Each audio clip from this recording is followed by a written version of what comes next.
नमस्कार बंधुरा आमी सञ्जित सरकार तोमरा देखछो सञ्जित स्टाडी सेंटर। आजकेर এই ভিডিওটিতে 2025 সালের উচ্চ মাধ্যমিক ইতিহাস বিষয়ের যে পরীক্ষাটি হয়ে গেল সেই পরীক্ষার প্রশ্নপত্র তোমাদেরকে দেখাবো এবং ছোট প্রশ্নের উত্তরগুলো করে দেব। তার আগে বলো যারা যারা আমার সাজেশন ফলো করেছো তারা কেমন পরীক্ষা দিয়েছো। আর পরীক্ষায় যে এবছরের সবচেয়ে বড় টুইস্ট যে 8 নম্বরের প্রশ্ন 3টা 2024 থেকে রিপিট হয়েছে, সেই জায়গায় তোমাদের মানসিকতা কেমন ছিল।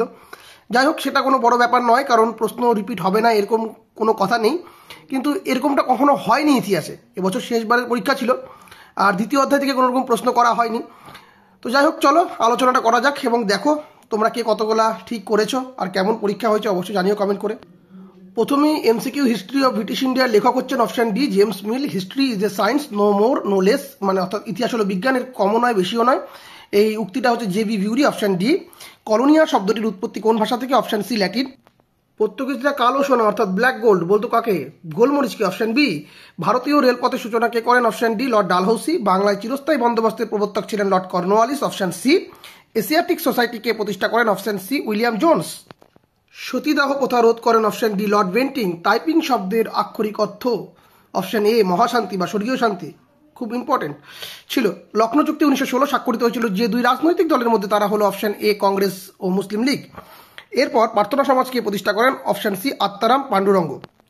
মুসলিম লীগের প্রতিষ্ঠাতা ছিলেন অপশন বি নবাব সলিমুল্লাহ।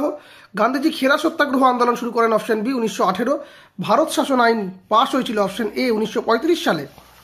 এরপরে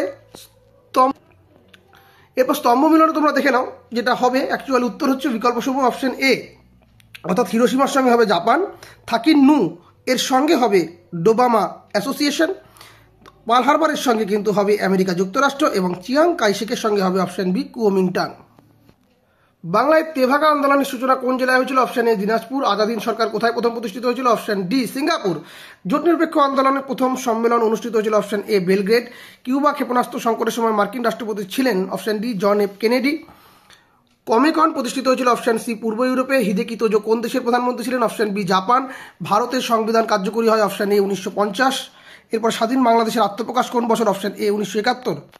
প্রথম পঞ্চবার্ষিকী পরিকল্পনা শুরু হয়? Option A 1951। এরপরে যে ছোট ছোট প্রশ্নগুলো আছে এসিকিউ, ভাস্কর গামা কবে ভারতবর্ষে আসেন, আঙ্কেল টমস কেভিনের রচয়িতাকে, এগুলো একদম ইজি প্রশ্ন। যারা যারা আমার সাজেশন ফলো করেছে, এবং গতকাল আমি ছোট প্রশ্নটা করেছিলাম, তো ওখান থেকে কিন্তু বহু অংশে প্রশ্ন কমন এসেছে এসিকিউ এর পার্ট থেকে।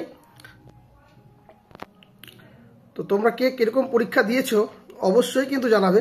প্রশ্ন কিন্তু কয়েকটা জায়গায়, যেরকম জেনারেল মোবুতু, এটা হয়তো একটু অসুবিধা হতে পারে তোমাদের।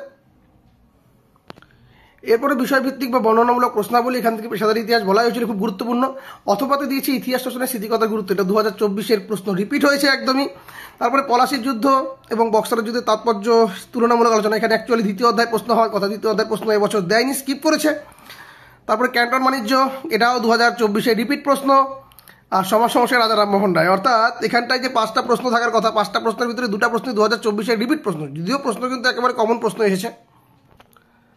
তারপরে মন্টেগু চেমসফোর্ড সংস্কার আইন, আর এখানে দুর্ভিক্ষের কারণ খুবই ইম্পর্টেন্ট ছিল, 50-এর মন্বন্তরে দুর্ভিক্ষ। ভারতীয় স্বাধীনতা সংগ্রামী সুভাষচন্দ্র বসু। 7 নম্বর অধ্যায় টুইস্ট, কিউবা ক্ষেপণাস্ত্র সংকট দিয়েছে, এটাও 2024-এর রিপিট প্রশ্ন। আর বাংলাদেশের মুক্তিযুদ্ধের সংক্ষিপ্ত পরিচয় দাও, এই যুদ্ধে ভারতের ভূমিকা কী ছিল। তো এই ছিল তোমাদের সম্পূর্ণ বড় প্রশ্ন।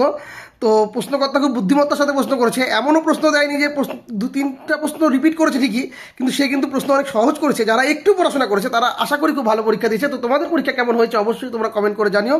আর পরবর্তী পরীক্ষাগুলোর জন্য তোমরা কিন্তু ভালো মতো করে প্রিপারেশন নাও, এবং পরবর্তী পরীক্ষাগুলোর জন্য শুভকামনা জানিয়ে আজকের ভিডিও এখানে শেষ করছি। দেখা হবে তোমাদের সঙ্গে পরবর্তী ভিডিওতে। ধন্যবাদ।